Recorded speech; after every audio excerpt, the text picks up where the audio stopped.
with regard to the interview that I did with the Islamic watchdog movement in response to the whole ICSA halal story, I'd like to get your opinion. 061 766 0355. But also, if you're watching this, even if it's not live, on the various Salam Media social media platforms, you can post comments, leave your messages right now, so we can see it, right? Okay, so I've been asking a question from the teams from Sahuk, because I know they were there in Makkah, rather in Saudi Arabia recently.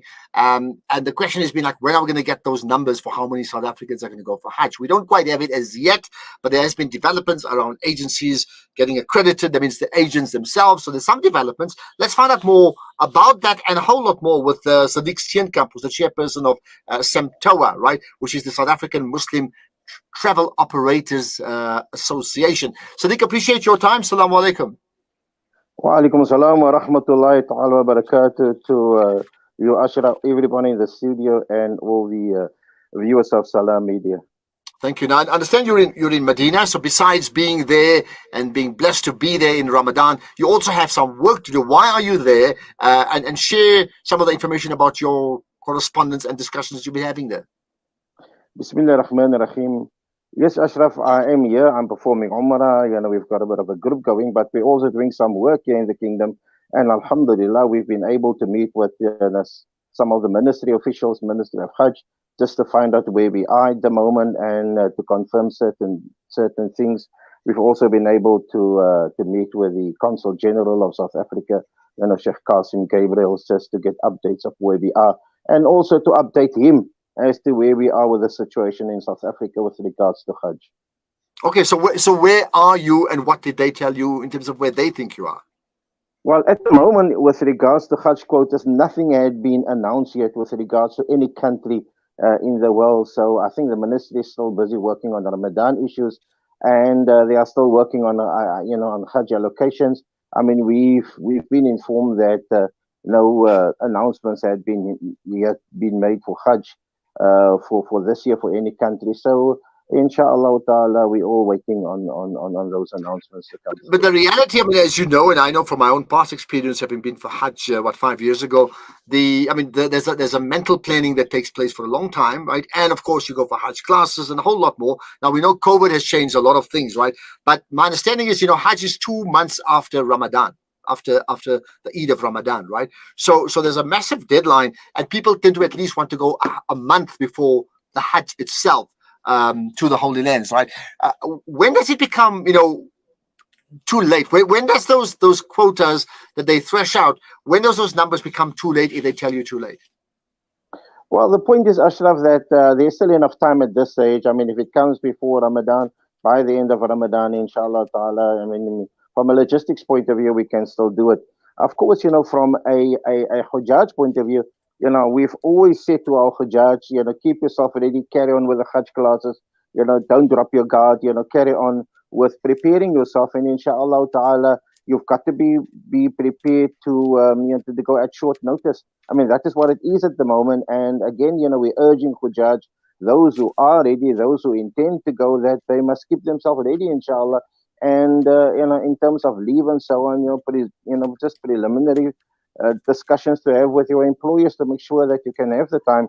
But I'm going to suggest that's very difficult. I mean, how do you switch on with going for Hajj classes when you don't even know whether you're going to be anywhere near the quota? I mean, even you don't even know whether they're going to allow 500 or 1,000 or 2,000 people. So that must be incredibly difficult. It's difficult, but from a spiritual point of view, from an educational point of view, that shouldn't stop. Whether we have Hajj coming this year or next year, we believe that, and especially in places like Cape Town, Western Cape, I mean, those are things that goes on a weekly basis, and we're encouraging all our Hujjaj, inshallah, from a spiritual view to keep themselves, going and keep, the classes going, inshallah. Yeah. What I noticed in terms of the press release that I saw from SAMTA, right? There's been references around how countries are graded according to the Saudi e-Hajj system. What is that about? All right. So what's happening is that, from a logistical point of view, countries can perform Hajj in two ways. You either part of the non-Muslim countries or you're part of the Muslim countries, and they are different criteria for both. South Africa being a non-Muslim country, we should be with a non-Muslim country system. In that way, we are not restricted to the severe system, quota system set by the Organization of Islamic Coordination. Currently, we see and we've witnessed from the ministry that South Africa is lumped with the Muslim countries, which means that we fall within the category we get 0.0001% of our population. It should be population per se. If they give us of our population, that is still acceptable. But currently, we've been given 0.0001 of our Muslim population, and so for South Africa to have an opportunity at least to increase our quota, we have to do things right, and the right thing to do is for us to be part of the non-Muslim country system. In the Hajj systems that we've been treated that way and classified that way. So, how long has South Africa been classified as a Muslim country? Mashallah, but it's incorrect, right? And what is being done to change that? I mean, where does Sahuk come into this? Because I would think that they would be involved in this, right? Well, the point is that our discussions are ongoing with government. We believe this thing happened sort of 2011, and it has to be changed. And when you talk to the Saudi embassy and to the Saudi ministry, they will only do what our government tells them to do, and that's the way it should be, because it's government to government. And we've been talking to our government as well to try and rectify the situation. In rectifying the situation, we believe that there is a better chance of us increasing the quota, because currently in the Saudi system, there's only one company representing South Africa in that Muslim country system. Now, if you can get more companies to be able to register and to apply for a quota, so much the better for our ummah, our Muslim. And when you say one company representing in the Saudi system currently, who is that one company you refer to? Well, they are not making it clear to us who it is, but that company or that system or that quota then goes to our current administrator.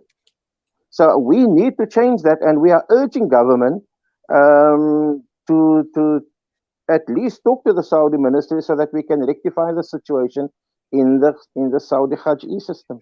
So what then is the role of Sahuk as an NPO that oversees the Hajj quotas in South Africa? What's their role?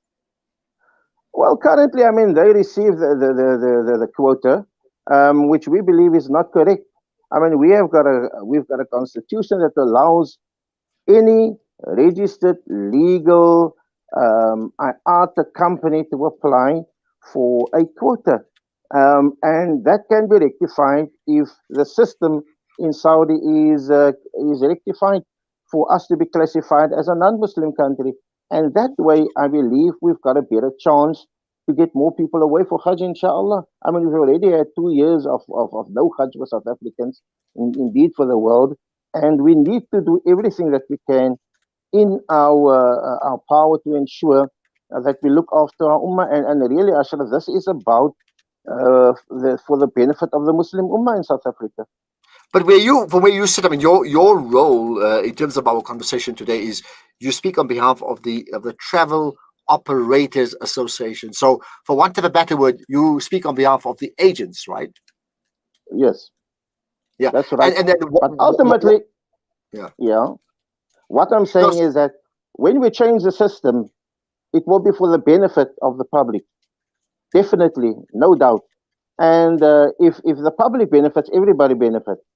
But the first point is that we need to ensure that we do the right thing, which is in compliance with our constitution, in compliance with our South African laws, in compliance with Saudi laws, and in compliance with international standards. And if we do that, alhamdulillah, we can all support that. Okay, lastly, with regard to this year's Hajj, right? What's the one thing that you are waiting for right now that you want to take action on right now? Inshallah, I hope government comes out and making a decision as to how do we organize Hajj logistics this year. I think that is massively important because we have got our service providers, we've got everybody waiting. But inshallah ta'ala, we are talking to our minister, we're talking to DIRCO, and we're talking to CRL that called the public meeting, and inshallah ta'ala, We make dua that they come with the right decision and make the decision known as quick as possible, so that we can ensure that Hajj logistics are properly organized going forward, inshallah, And I for mean, the benefit of the Muslim public. lastly, do I take it that you are talking to Sahuk or you're not talking to Sahuk? I'm just trying to understand this. We are talking to government. Government empowers Sauk at the moment, but we've never been against talking to anybody. Okay, but you're not talking to Sahuk directly, no. Well, currently there's no discussions going on. Okay, let's leave it at that. Sedick Steenkamp, appreciate your time.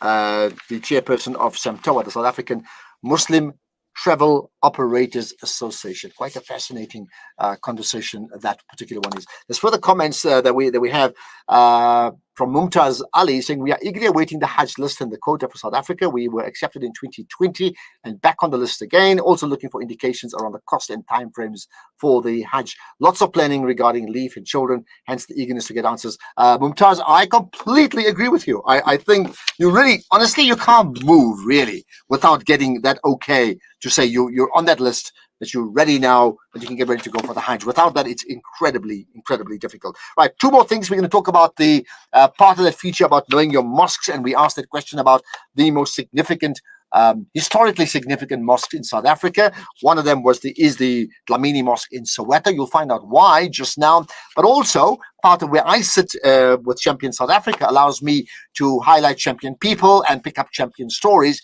And we've highlighted Dr. Riza Mia, and you're going to find out why right after this.